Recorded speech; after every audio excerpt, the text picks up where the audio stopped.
Think, fellow armchair Imagineers! Tiki here. And bluedragonfive. And Rohith Dhar. And welcome to our Invincible Season 2 recap podcast. Tonight we are talking Season 2, Episode 2. In about 6 hours, I lose my virginity to a fish. No big deal or anything. It's just something that's going to happen. Things the deep said on the boys. Oh, God. Put it on the board, Alex. No, it's more like in about 6 hours, the fish is going to lose the virginity to the deep. Oh, Yep. Oh, yes. All right. So, Rohith, welcome aboard. Welcome aboard, my friend. Well, glad to be here. All right. So, how are you feeling about the season so far? It's really interesting so far. I like the show, the season's emphasis on sort of the residual trauma that Mark went through in that horrific, not even fight, just like that Decimation. Yeah, decimation, I think, would be a good way to describe it. And the way that Mark is processing it in terms of just like shutting off from being like a regular guy and just focusing on doing superior stuff is, it's really well done. I especially really appreciate how like Debbie's processing through it. It's like definitely stuff that is incredibly relatable and human. And as for the main overarching plot, I think it's really interesting. I guess one could say it's conveniently timed because, in the past few years, there's sort of this developing interest in multiverse stories. But I think with the way the season is going about it, it's really character focused in the way that the multiverse is used. I really appreciate the new addition of Stephen Shirley K. Brown as Angstrom Levy. And I think with the way things are developing, I'm very interested to see where the rest of the season develops. All right. Dragon, what do you think of this episode? Yeah, so, me, of course, I'm very dialed into season 2. This episode's very much, it's kind of I think the comparison for this one, not saying it's like it's twinsies or anything, but I do think it has a few similarities in kind of approach and at least one plot point in particular. It's a slice of life episode, the show life in the new post season 1 status quo, but it kind of mirrors the Mars episode from season 1, where it's kind of like the out there fun episode, but it's before we really connect the dots. Like we have some stuff kind of brewing, and we see we get one particularly big plot point, kind of not counting the post credit scene, obviously, which we're kind of building to. We have one big plot point that kind of happens under the surface, where it's there. It's not, they're not really hiding it, but they're not really overblowing it, and I really appreciate that. So we're laying the groundwork for some stuff there, but this one's just more of it's just great being in the world of Invincible. I love the world building that Kirkman's kind of laid out with Invincible, and especially how we're kind of adapting it here. I'm not speaking as a guy who's look, I've technically read all of the Invincible story at least once. I'm not trying to tout that off. I'm just saying in terms of my expectations going into the show beyond season 1, I like the way Kirkman kind of views how we're going to do the kind of superhero stuff in a way that we haven't really seen before, seen done to death, especially in the very now competitive world on Amazon between the boys and this. So it's really hard to stay original, especially now when we're doing kind of the grittier, more realistic or grounded kind of superhero stuff. And I think Kirkman's just doing a phenomenal job, and I'm loving just living in this world, and that's essentially what this episode is. It's not exactly the biggest kind of plot or one and done episode, but it is it's a nice little sampling of this is what this world's like, and it's quite fun. Yeah, I think the big difference between this and The Boys is that this, while it certainly is cynical as far as when it goes dark, it goes really dark. It's almost got a Don Bluth quality to it with how optimistic the lead character is, and that's really the thing to really pull it through. I think is that tone, that sense of hope, and that heroicism. And it's really interesting because this season we're definitely putting that to the test with Mark, because he's He's seeing how dark it can get. In how dark it can get, it also just like I'm saying, just thematically, we're putting it to the test. Like in the there's the big theme of, are people just looking at me as Omni-Man's son and nothing else? Is that all people are going to see me as? Mm-hmm. And then also, of course, all the freaking multiverse stuff we've got going on, where he's like the 1 in a million shot of Mark Grayson who actually did do the right thing. So. Yeah. There's a lot of interesting thematic stuff going on here with our lead character, and I agree, Rohit. It's interesting you bring up Debbie because Dragon and I last episode we both kind of expressed a little bit of concern of, with Nolan gone, is the Debbie subplot going to kind of like subside? And I don't think so at all. I think the big focus with Debbie is going to be kind of like Debbie versus Cecil. So that's going to be really interesting to track in its own right. So, all right, guys, let's just break it down. We start with graduation, which is, of course, a big superhero trope in its own right, most notably with Spider-Man.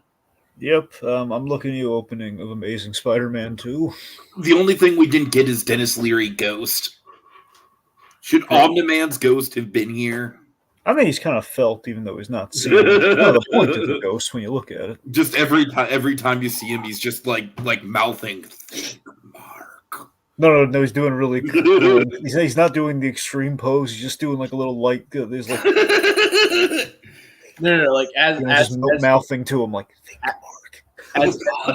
As Mark sees the ghost, like the ghost gets gradually more and more blood on him. Oh, that's a good idea. I still love just the subtle touches, like with the fact that the intro just kept getting bloodier and bloodier, and as did kind of like the shows that went on, just it's getting to that finale. Oh, it's this great. is probably the most hopeful use of the Invincible title card yet. There's a foreshadow in the title, like there was with. Yeah, there's not just. I'm just saying we have like literally, we keep having like the blood thing the first season, so we were building to the bloody finale. So here we are building to at least, I think for the first half, I think we're going to have everything crack away to reveal something we're probably going to get by the end of this first half, is my theory. So it is a foreshadow. So I don't know if I want to give it. It's not a major thing, but it's kind of a neat surprise. I don't want to give it away quite yet. So pay attention to really Invincible. Well, no, that's not what I was talking about. But there's all the multiverse stuff. You never know. But trying to guess what the surprise is. Well, I don't know if you want me to tell you or not. It's anyway. I guess we'll put a pin in. The point being, it looks like there's a little foreshadowing, like what the Invincible thing is this season. Okay. So, classic Spider-Man situation. Mark almost misses graduation as he's fighting the returning Doc Seismic. So here's something we should talk about. This episode really does get to the heart of. We are paying off a lot of that the setup at the end at the tail end of last season. We had Mark and Alan the Alien just kind of talking about all the stuff that's happening, and essentially we saw like the little brief montage of like all the villains coming back, and like Doc Seismic, for example, and like we're showing some some returning foes. Mm-hmm. Mm-hmm. Yeah. I really like the Doc Seismic's character just being a very very like critical, like very social justice warrior villain. Yeah, Noam Chomsky, Howard Zinn guy that just has like seismic manipulation powers. And he's not voiced by Mark Hamill, is he? No. That's not Mark. No, Mark Hamill's the Taylor. He's the art character, the Stan Lee-esque Taylor to Omni-Man. That's Mark Hamill. Now, to be fair, some of these characters do more than one voice, but no, this character is not Mark Hamill. The characters doing more than one voice thing was actually all over this episode, I noticed. Mm-hmm. So let's see. So Doc Seismic, he's going after the Washington Monument, and he wants like the material, like the build. It's like granite. That's what the Washington Monument's made of. Mm-hmm. Right. Essentially, he wants the return the stone to the earth. It's just like, what about all the other houses? They can keep the wooden. They can keep the wooden ones. Anyway, so we defeat Doc Seismic in a pretty cool way. We're fighting Magna Men, which that's essentially how we survived. And then we return to the graduation. By the way, we should shout out the principal giving the speech. Yeah, Right. Well, Johnson. Yeah. Yes, Al Pal from Die Hard is the great Reginald Val Johnson. Carl Winslow, even better. All right. I'm saying it's kind of cute because they named the high school after him in the comic, I guess, and they put him in the show actually as the principal. It's cute. Anyway, so I love the hat gag. It's love the the superhero with super strength is gonna throw the hats too far in the air. It's cute. All right, so Tiki, what do you want to talk about next? I mean, let's well, honestly, one of the things that we really get to with this episode that's really compelling for me is the all the Eve stuff. And I gotta say, I'm really glad that I watched the Adam Eve short because it really gives a lot of context for her family dynamic. So, folks, just if you happen to be watching this and you haven't seen the Adam Eve, it's not a short; it's like a 40-minute special. I know. Then by all means, I would highly recommend watching it. You gotta wonder, Kirkman has to have severe, like, Spielberg level times 10 daddy issues, because if you have Omni-Man and you have Eve's father, we have a lot. Well, you also got Rick Grimes, which is its own set of daddy issues. Like that's the other side of the Kirkman coin. Kirkman should be an analysis or something, It's just Marvel Zombies doesn't have any prominent like daddy issues. Oh God! Well, it's because all the daddies got eaten, though. Little Blue, what's on your mind, man? I'm open. I'm open ears. What do you got? All right. First of all, Dragon, I just want to point out something that I have a feeling you loved as much as I did. Eve turning the tree branches into beer bottles. Yeah, it was pretty cool. I don't know. Just there's something just very practical about that. Well, and her power again. One of the coolest things is her power is one of the coolest things, and it's a very inventive thing where they have to come up with we've given her the ability to pretty much make anything. So it's almost the Superman problem people keep citing, where it's like, well, it's too much. We've overpowered her, but well, no. This episode gets into some of those limitations and some of the drawbacks of said power. Mm. Yeah. But seriously, seeing how her power works as she's making them, I love how she makes Mark like the virgin daiquiri thing and like the little coconut. For sure. Yeah, so that's the thing. So I still love the thing we've done with Adam Eve, where she's using her powers to help people. In this case, rebuild rebuild from all the Chicago damage from last season. I do call a little bit of BS on the how that pays off later in the episode, though minorly. I mean, I think there's a logic to it, but I think there's like one mistake in the editing that I think might have hurt it a bit. So, anyway, I'm sorry. Let me.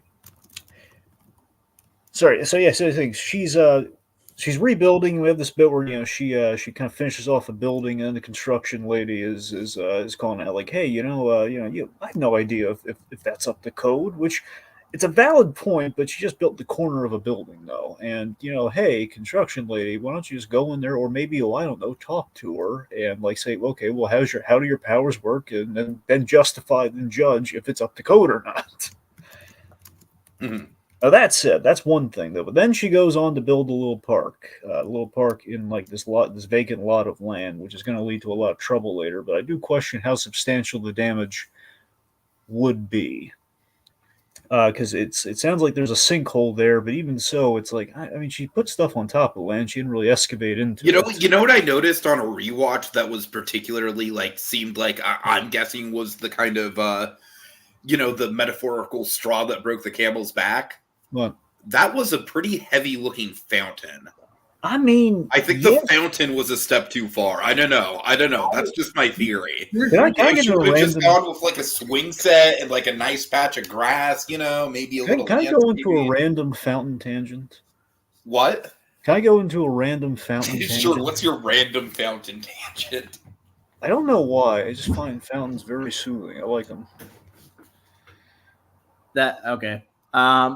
I agree. I always like fountains. When I saw Blue Beetle, I went out to the AMC I go to. There's like this little area in back where they have like a little fountain. It was before the winter, and now it's an ice ring. But during the summer, they have like little fountain area and like fire pits and stuff. You walk up to it, man, this is really cozy. This is really nice.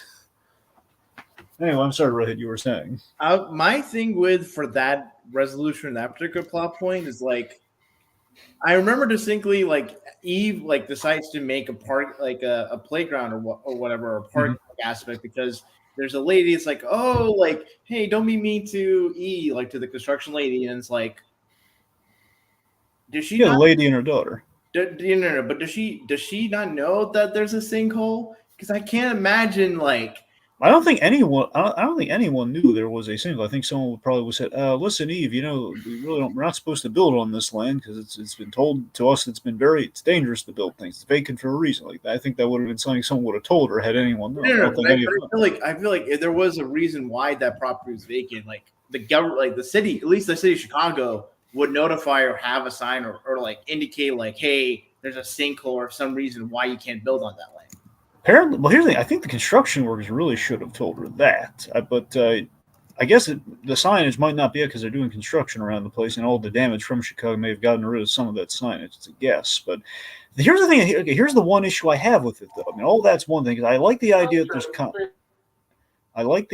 consequence. What bothers me is that when we reveal this, like we're not, I can barely see the newspaper. Like we're cutting around it because it looks like, wait, did the whole building come down or was it just the park? Because no, it was the park. That's what I'm saying though. But it goes by so fast. I got to freeze frame it to see what the big reveal is because it looks like it killed the little girl, the mother and the little girl, or at least the girl from that. But I can't tell.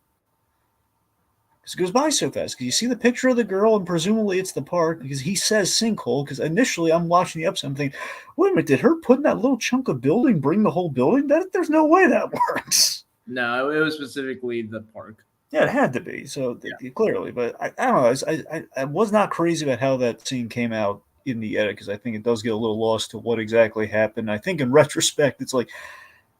I mean, she controls matter, though. So you have to question how heavy that fountain really is, though. If she can like change the density of things too, potentially. I don't know. Yeah, it actually could be an interesting thing. I mean, you could probably know more about this based upon your like your knowledge of the comics. But I feel like for Eve, there kind of could be an interesting thing where like, based on the anime special, like she has sort of intuitive understanding of like structural engineering to a certain degree, but not like. But the thing is about being an engineer and just working, say, in construction, like there's a lot of practical realities that come with like accounting for weather conditions, accounting for like, which Eve would probably struggle with. Yeah, because I think for her ability is like she can intuitively like know what makes something in like the constructs, the atoms, the matter. But she doesn't have an understanding of like how those objects have to like maintain form or function like from external factors. Yeah, so I guess just let's get all the Eve stuff out of the way too. So yeah, the thing with her parents. So the idea is, of course, Great Elias. Oh, love her. Or Great. Sorry, I'm always in the habit of saying Great Elias because in my heart that's the better name, and I think it sounds cooler, and that's how we all introduced to her. But Grey Griffin, wonderful. As Eve's mom, and of course Fred Tatasci's really great voice cast. Period in this series. He's all over the show too, man. He plays like 2 or 3 roles, if not more. Yep. So just always the strife with her parents and her father as being this well-meaning blowhard, which is very fascinating. Because the father does love the daughter, but he just does not get the superhero thing. He just doesn't get it. He doesn't want to accept it. The way it always reads to me is that he feels very emasculated by how powerful his daughter is, Uh-huh.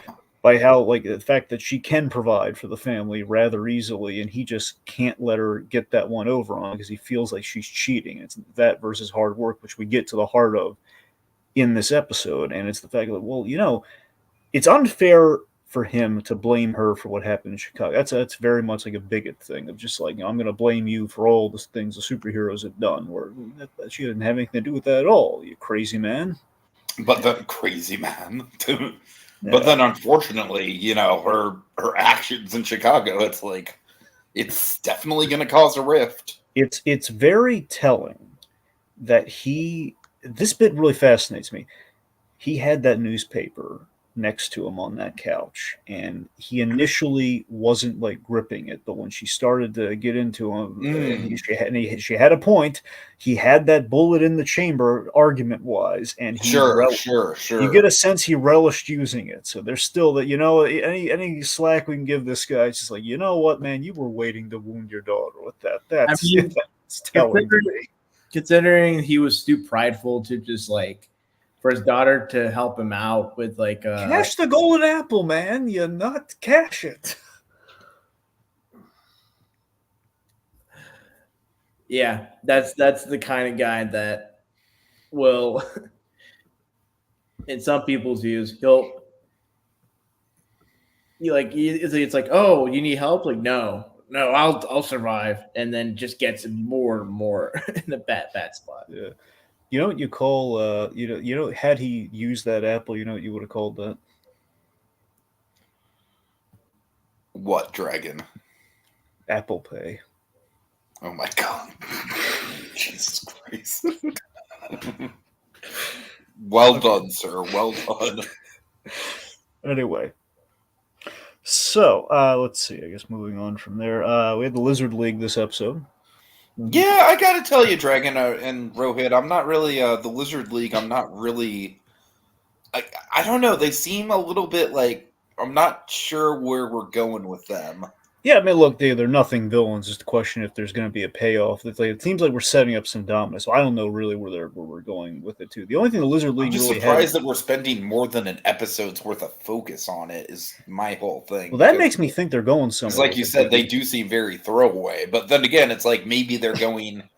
Like the thing that I'm thinking is like, Spider-Verse willed the Spot into existence, which is basically like the whole thing with that is after the Spot, it's like we could do something where a villain starts out very throwaway, but then evolves into a huge threat. Like I wouldn't be surprised if that starts becoming a trope.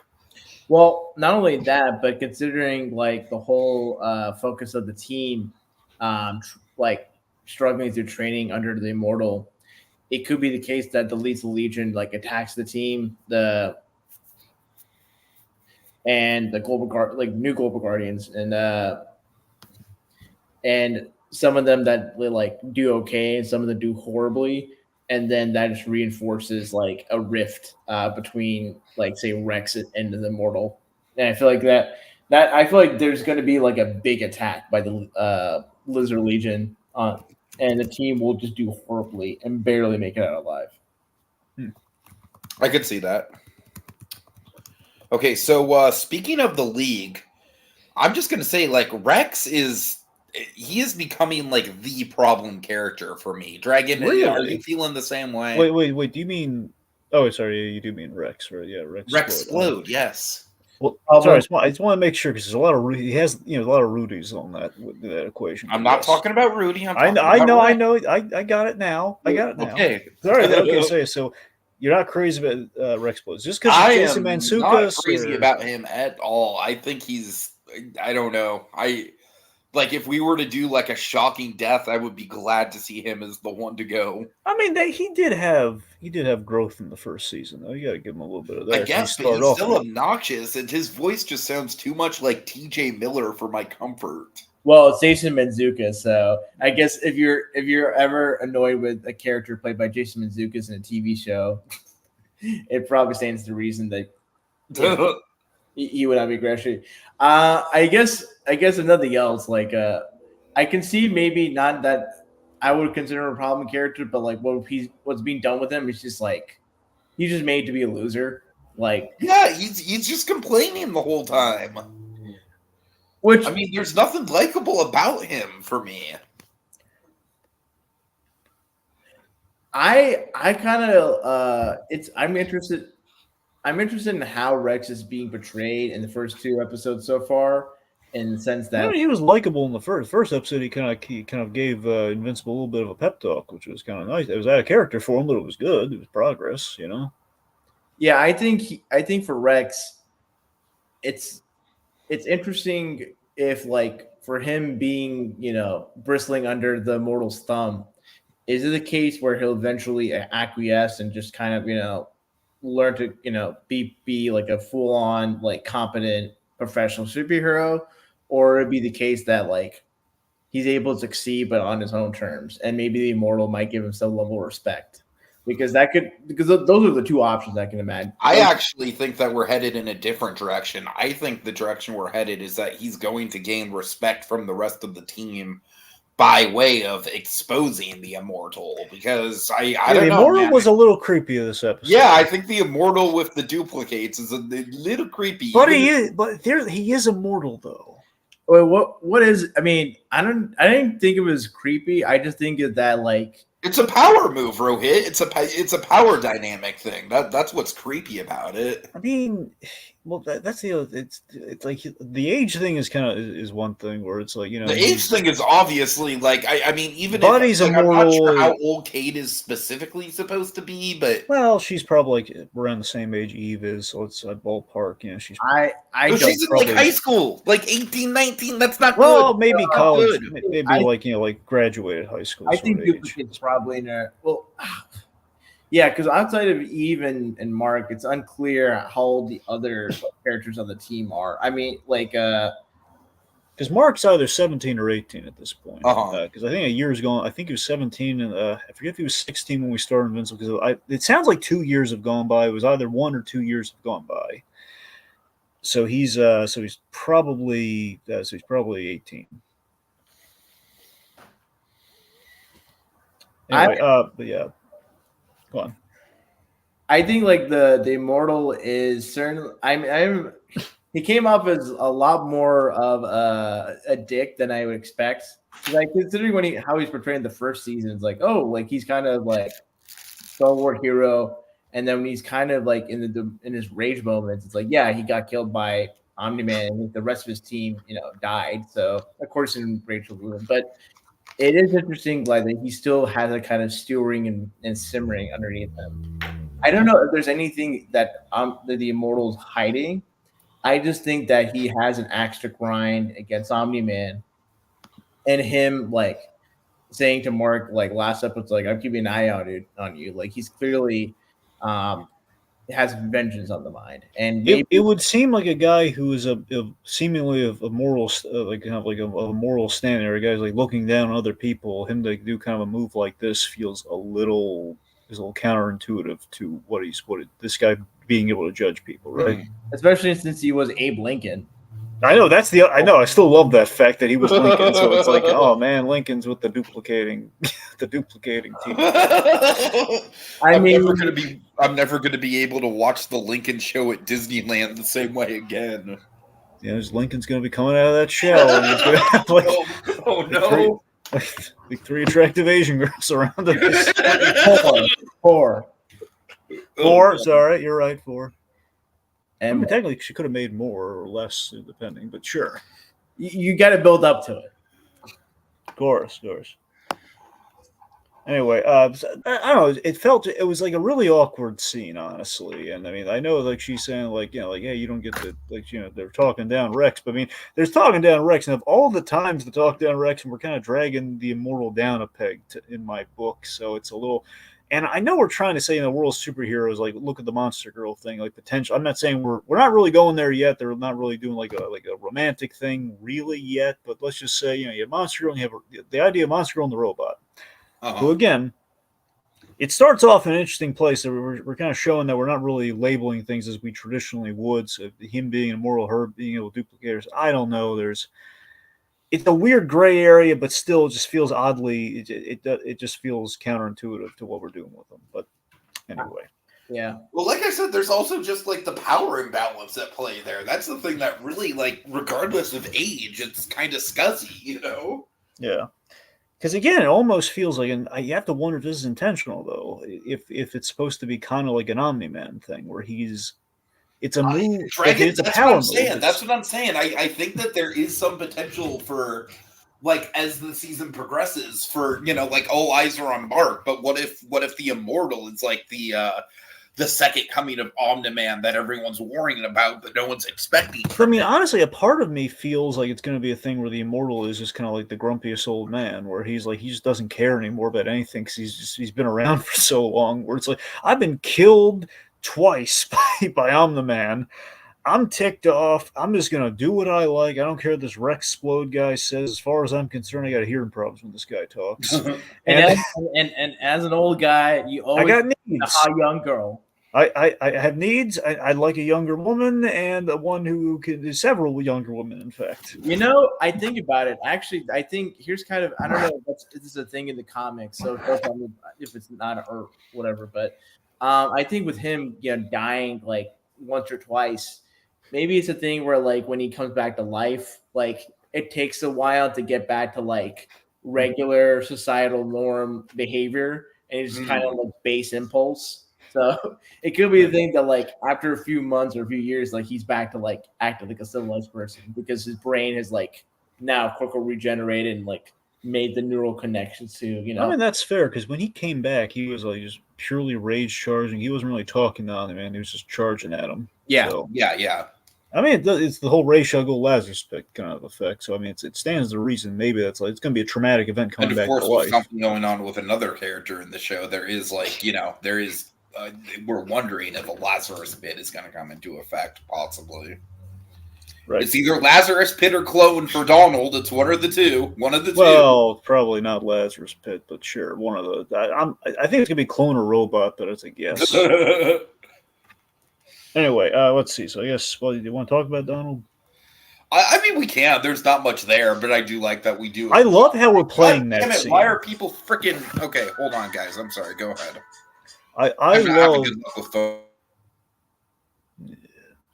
Anyway, I really love how we played the scene with Donald. Donald's always been like kind of a bit character, but we get a lot of nice little moments from Donald in Invincible. Like, for example, maybe not a lot, but we have this moment in the first season where he had like some sympathy for Damien Darkblood, right? Damien Darkblood's like the Hellboy John Constantine kind of mix up, right? Correct. Yeah.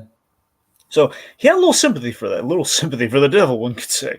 And we kind of had a little bit of that. Then, of course, he was an honor ceremony. He gave, sacrificed himself, ultimately kind of pointlessly. But he seems to have come back. And with that, it feels like we're building kind of like an Agent Coulson sort of thing with him. Obviously, with him coming back, seems to be a lot of similarities there. But the way we play the scene is a very human thing. And I theorize what we're going to do with Donald is he's, at the end of the day, what we're building to is that Cecil will probably be bumping up against Mark. And, something's going to happen there. And if perhaps Cecil were to turn against Mark, I think Donald's going to side with Team Grayson on this one. Ooh, I like that theory. That's what I think's going to happen. I think that's what we're hinting at here is that Donald's going to find out what happened. He too will cease to trust Cecil and perhaps the tides turn. And then maybe the Immortal sides with Cecil. Possibly.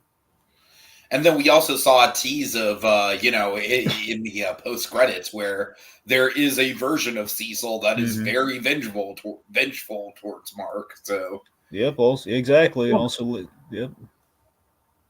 Which I thought about it. It's like, is this a universe where like it's the characters that we know in the main universe, the genders are flipped? Because if that's the case, like, wouldn't Mark be a girl? That's It's he's just the Panderverse from South Park, Rohith.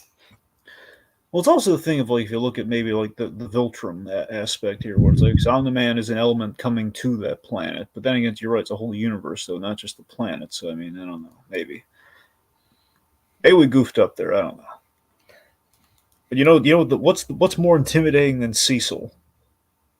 Cecil in a dress. Cecil in a dress. Oh my god! All right. So let's see. Should we talk about your favorite voice actor, Dragon? Yeah, let's talk about him. So Ben Schwartz. Yes, I knew when they did the big announcement trailer, it was just all the voice actors on the screen. I knew he was coming. I didn't expect it to be this role, but there he is. So we continue the astronaut plot.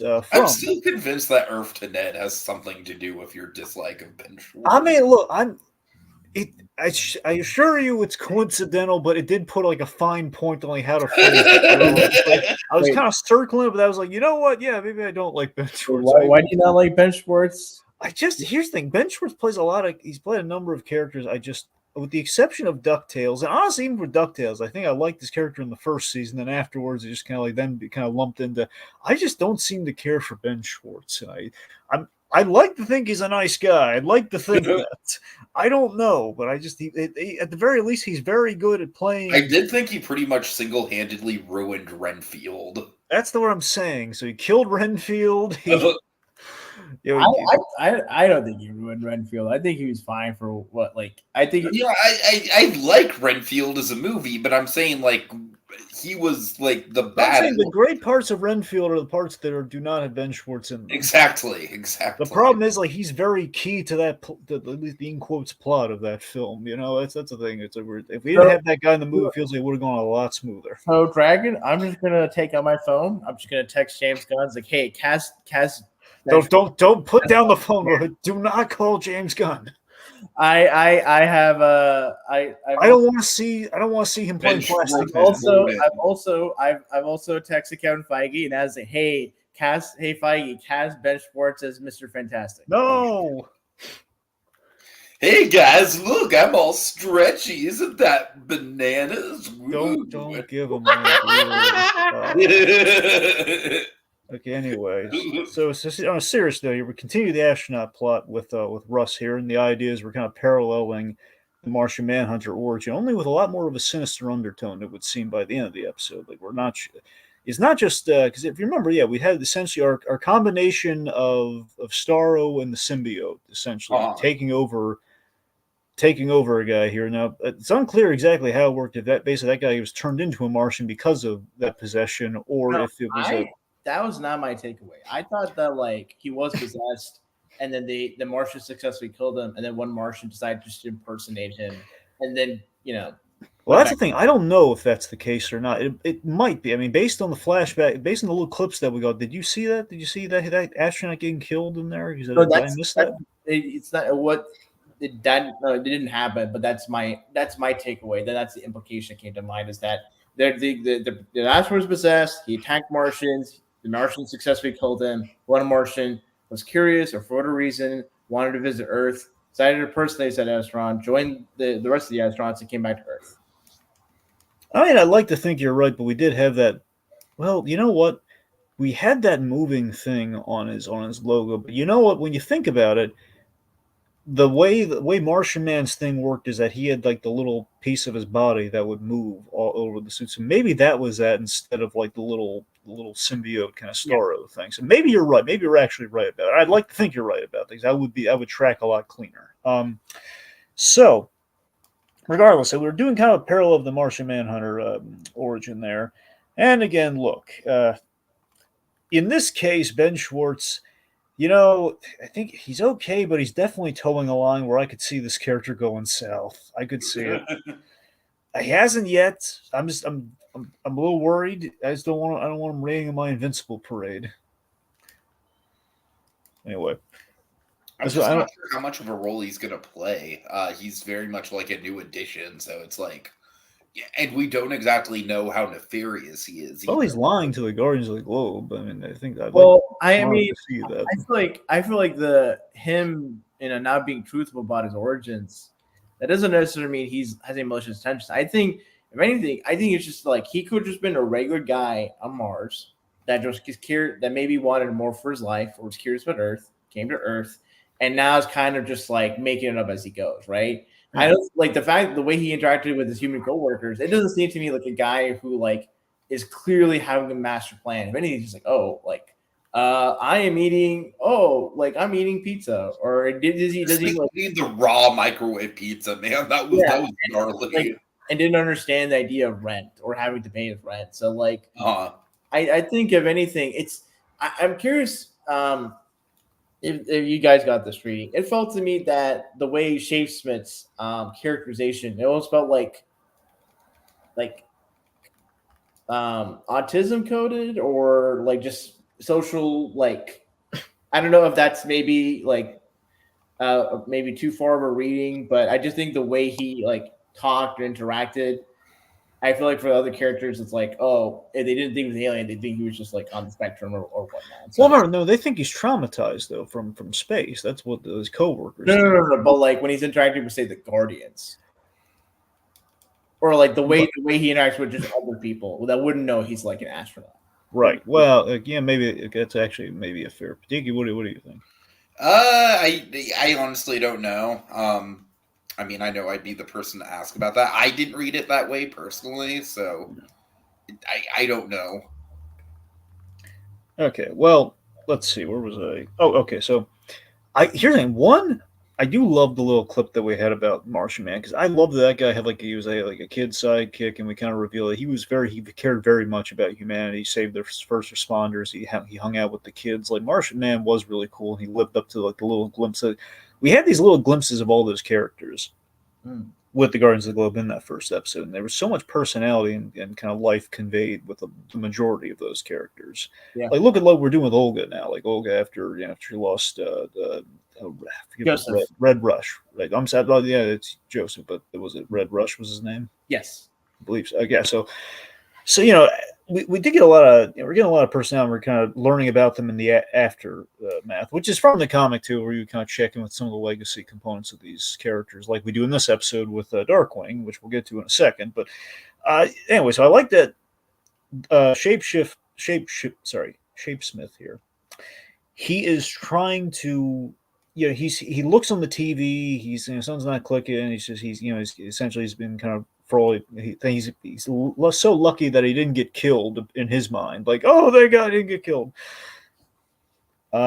He's looking at where can I belong? Well, what can I do with my abilities here? What can I do to just kind of like be accepted? And he's like, well, that Martian guy was accepted. I'll be a hero. I'll be that guy. Mm-hmm. Yeah.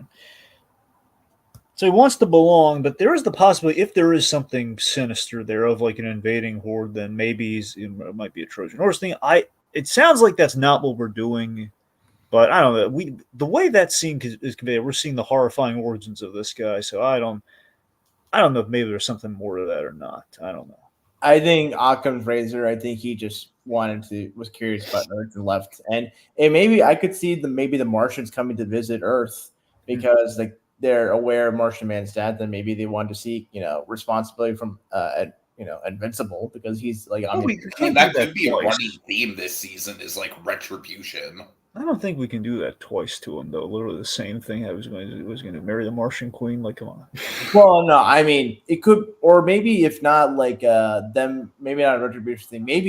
Maybe the Martians are aware that like one of their own defected to Earth. See that seems more likely than the other thing. Like, yeah. Okay, so Invincible versus the new Darkwing. So the new Darkwing, we go to Midnight City, which has an interesting component to it. Is the idea of this place that was cursed by a magician, like an evil magician. So now it's like perpetually in kind of this cursed dark state, and Invincible's having a good time. Like, ooh, it's a little creepy on the side. So stay Let me know when you're done playing Tourist. Walton Goggins is so perfect in this show. I love him so much. This Cecil character is great. I love him. Yeah, so, I love this setting. Dragon, to me, it kind of calls to mind the way that, Batman the Animated Series, like, obviously we do see daytime shots, but we've always commented that Batman the Animated Series, every time it is set in the day, it always feels a little off because there's so much of that show that's set so now we have a perpetual solution to it. Exactly. Yep, and it has a little bit of the red skies that we had during the daytime. Yeah, for sure. Yeah, so I got that going on there. So we have Night Boy. So the idea that a Robin, the Night Boy, has gone crazy. Essentially, he's gone full John Paul Valley is kind of the implication here. So we had like a Robin who has become the new Darkwing, who's seemingly very murder happy. Because I think the other guy, I forget the other guy was dead or unconscious. It looked like he was dead, and the other guy was fearing for his life. So presumably, this guy's killing people. He's gone off the reservation. Cecil says, "Bring him in." The guy's hearing voices, which I believe that is from the comic. Mm-hmm. Yeah.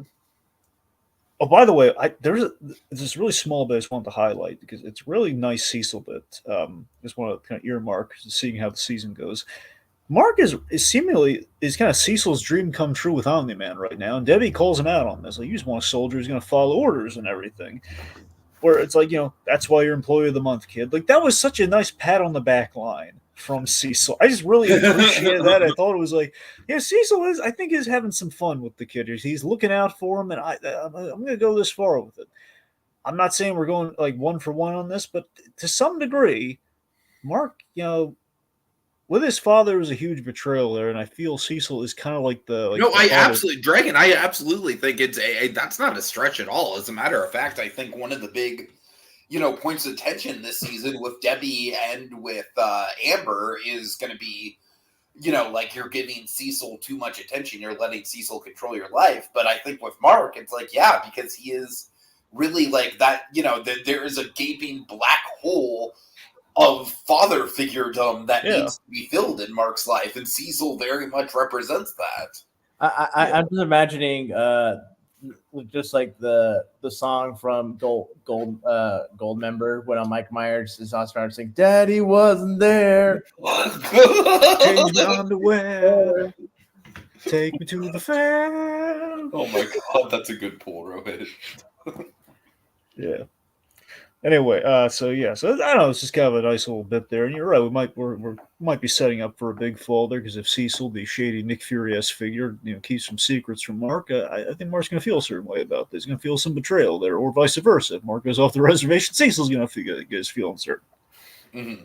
So we have the things. We have Night Boy. He's got the exosuit, a little BVS nod there in terms of him kind of going toe to toe with Invincible, and then the Shadowverse.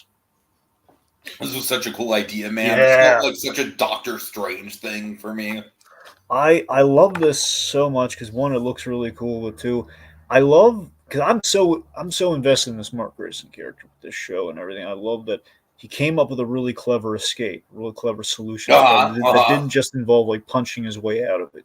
Where he grabbed him by the arm when he taunted him about the whole being the son of Omni-Man. I'm the hero here, and he just grabs him. And he just like pulls him in, and he basically bluffs him into an escape here of like, hey, like you said, I'm Omni-Man's son. Maybe I'm gonna leave you here with who do you think the monster's gonna eat first?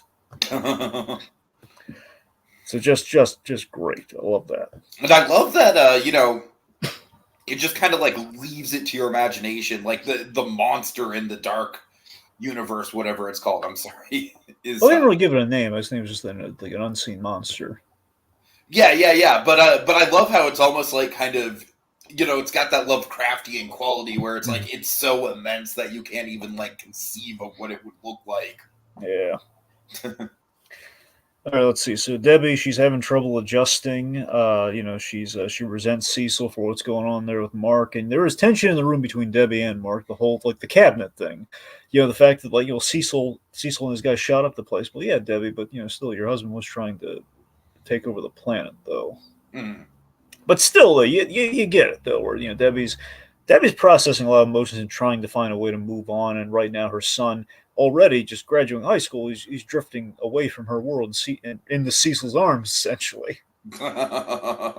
So Debbie's right to be skeptical. You're a little baby bird, Mark. Fly.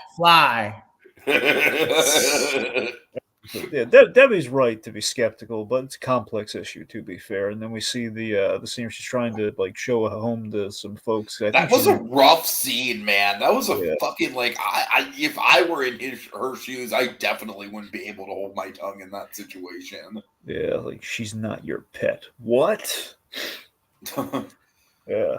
I mean, they really go out of their way to make that guy an asshole. They really did. Because it go like this for you. I wonder if it went like this for you. Initially, you think, okay, so he's making a big show to play hardball, but then you see this isn't like an act to play. No, exactly. Yeah, it wasn't just him playing hardball. It was him just being straight up, pretty much a gaslighting asshole. But you had that moment though. For a moment, you think, okay, maybe it's with he's just sure. But he wasn't playing hardball. He was playing hard ass. Exactly. Yeah. Although one little setback was share. I think specifically the thing that his tone of voice and just the way he acted was wrong. But I think it was specifically, it was like, oh, we'll take the house, and it's like, like he's the only like one making money, and she's like a stay-at-home partner and all that, which like that's a little that's something that like the other person has maybe a little bit more sway to have more decision making. But I think the way he treated her, like especially in front of Debbie and then other realtors, like it's all about tone. It's all about tone. Yeah, if he's like that, like publicly, God, yeah. Probably, yeah. Oh, so on the flip side of things, here, really nice moment. Mark taking Amber to Vegas, not Paris, but Vegas. For lunch. Okay, can we just agree that I think they've went out of their way to make Amber like? I mean, I'm not like in love with the. I actually read an article. They definitely were responding to like not a coincidence. They were definitely responding to the backlash on season 1 with Amber. So they're which, and to be fair, I think the backlash, like she wasn't great. She had her moments of not being likable, but I think the backlash was a little extreme. I gotta say. Well, no. Well, here's the thing. Amber, I thought was well done the first season until she. There's one moment, Dragon. There's one moment that's not great, but it's like, I'm one episode. She has a bad episode. The Amber backlash kind of like was fuel for that crappy part of the fandom that we hate. That's like outwardly racist. It makes me ashamed to be a fan to begin with.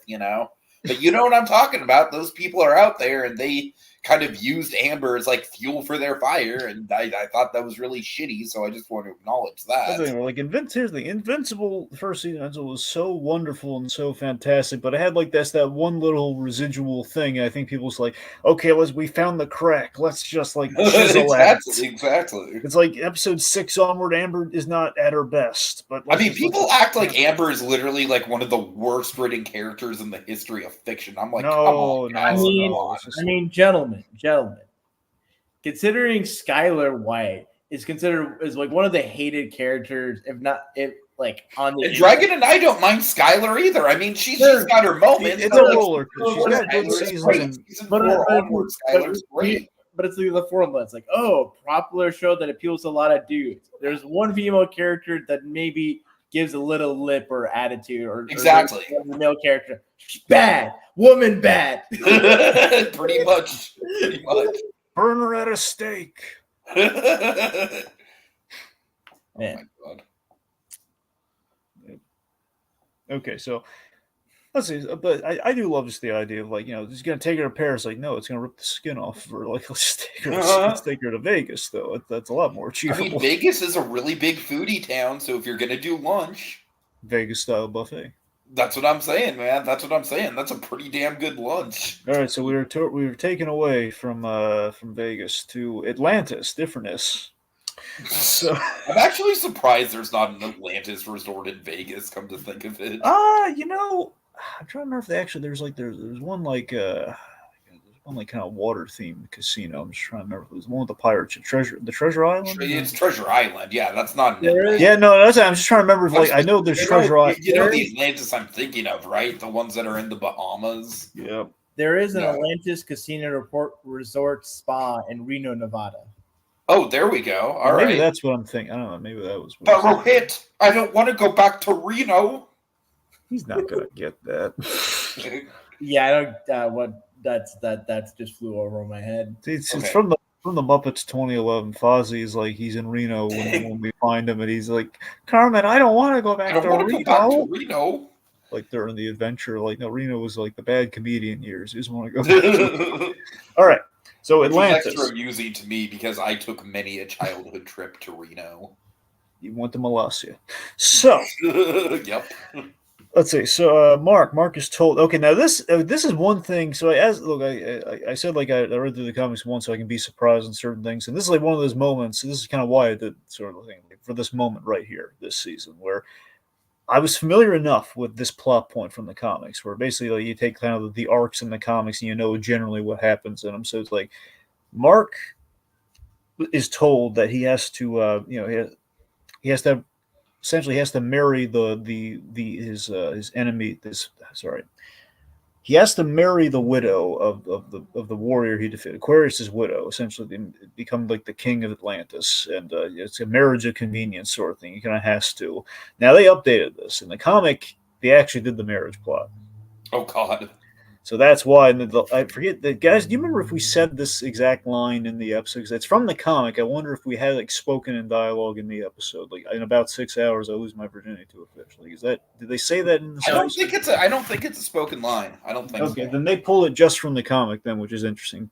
That it's interesting. They kind of pull it for the misdirect there. So it's kind of it's a neat update because it is as the Queen kind of lays out there. It's like, yeah, it is kind of a barbaric. So what do you think we are, savages? Why would we do that? Also, did you recognize the voice on the Queen? Well, I mean, yes, just because I have the Amazon Echo thing. I probably wouldn't have recognized it. I hear she's going to play a more notable character later in the seasons, which should be interesting if that's true. But given the whole multiple character, voice actors doing multiple characters in this show thing. Well, she was also the foreman lady. Yeah, there you go. But yeah, Tatiana Maslany. Yes. I didn't even recognize her. Yeah. No, I recognized her voice more in the anime special when she played one of the Lizard Legion members, the Lizard Queen or whatever. Well, that's probably why they probably had her around for season 2. So it's like, yeah, let's get her in there. Yeah, let's see the what was I getting at? All right. It's not the first time she's done voice acting, but before the show, she did a great run on Del Toro's animated show with 3 Below. It's on Netflix, so it's this DreamWorks animated series continuing. Anyway, sorry. So we update the Queen thing here, where it's like, okay, well, no, it's going to be trial by combat. We had the hilariously awkward kind of appeal from Invincible before he's like the balloons deflated there about the whole marriage of convenience thing, where it's like. He's like, I mean, I have a girlfriend and things are kind of going good right now. So he's just doing like the little hand motions, very Avatar Last Airbender-esque, It's just very.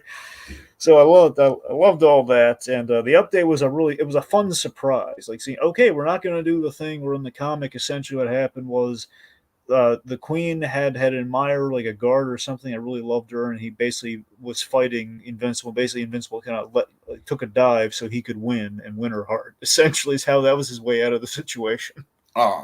So we kind of found a more cinematic way of kind of skip past all that. We're going to have him fight basically an anglerfish crossed with a kraken. Yeah, pretty much.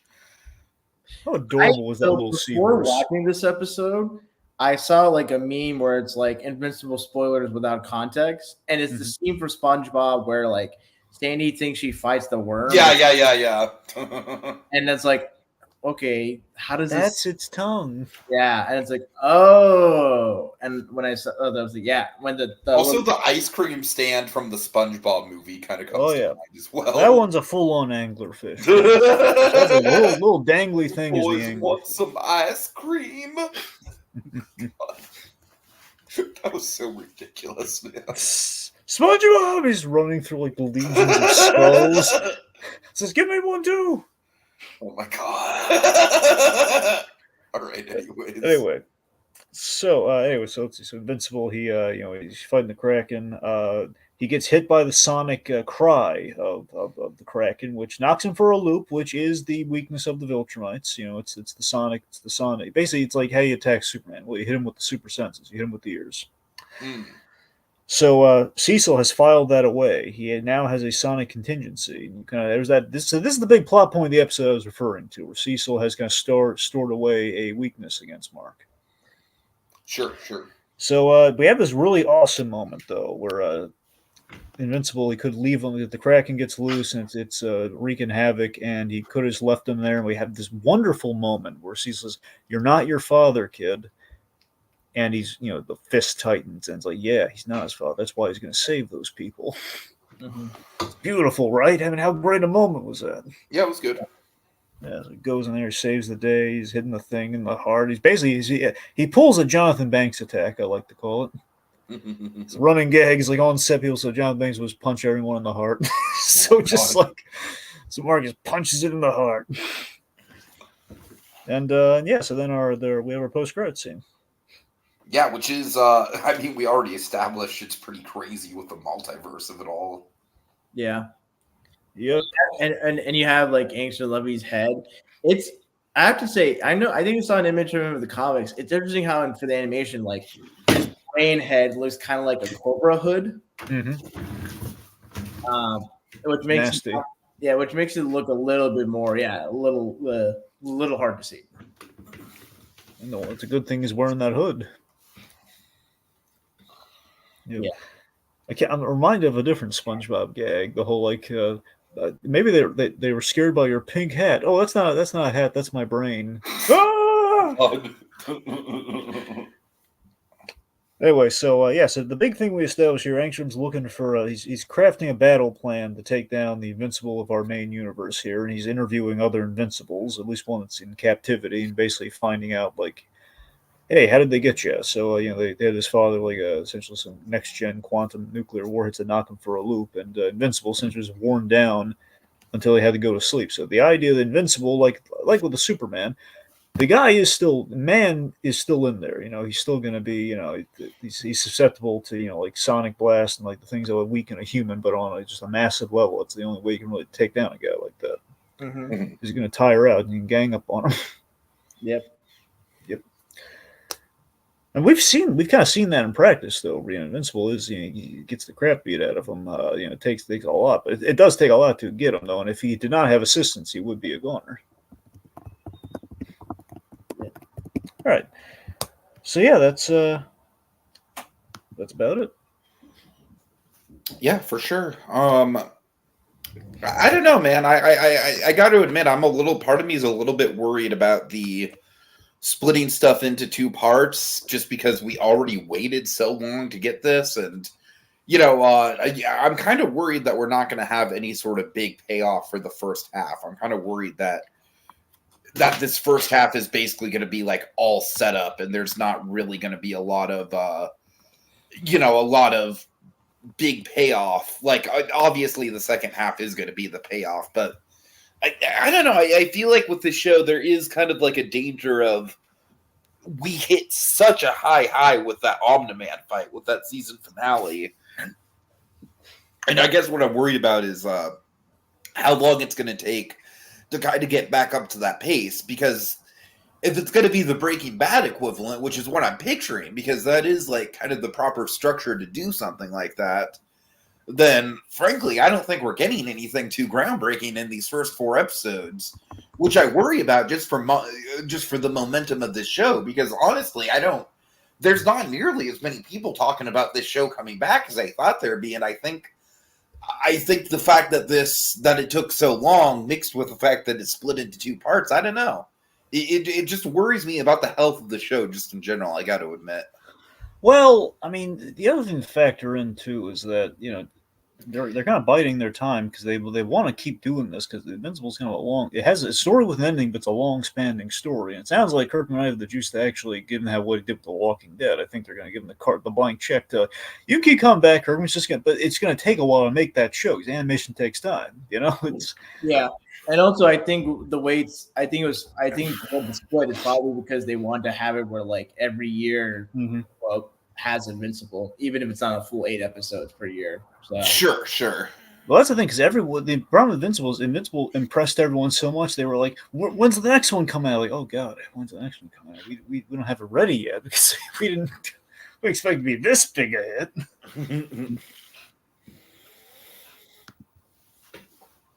I don't know though. I mean, I thought this episode was solid, but like, honestly, I think you guys could probably tell with my level of enthusiasm here. It's solid, but I don't have a lot to say. I really don't. I just kind of thought it was like, all right, like we're getting a little bit more of the plot. We're building stuff up, but it's like, there's nothing that's really, really like water cooler worthy taking place just yet. Yeah, because we're only like 25% of the way through. So I think hopefully, because I looked at Invincible season 1, and like the 3rd and 4th episode respectively were like the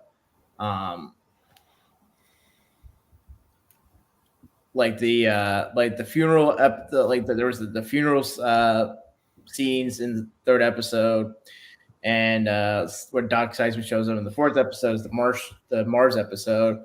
So they weren't really like big, like, oh, this ends on a cliffhanger. But that's what I'm worried about, though, Rohith. I'm worried about like if we just get episode 4 and there's not really anything that like makes the show trending, and it's not like they should be. It's not like that should be like the main focal point of whether or not the show succeeds or not. But like I said, I just don't see the big conversation around this show. And I don't know. Like, honestly, basically what I'm getting at is that I understand what you're saying, Dragon, as far as, like they want to get it out in the calendar year. I understand that, but I honestly think it probably would have benefited them to just wait until they have all the episodes ready to go, even if they did have to delay it another few months.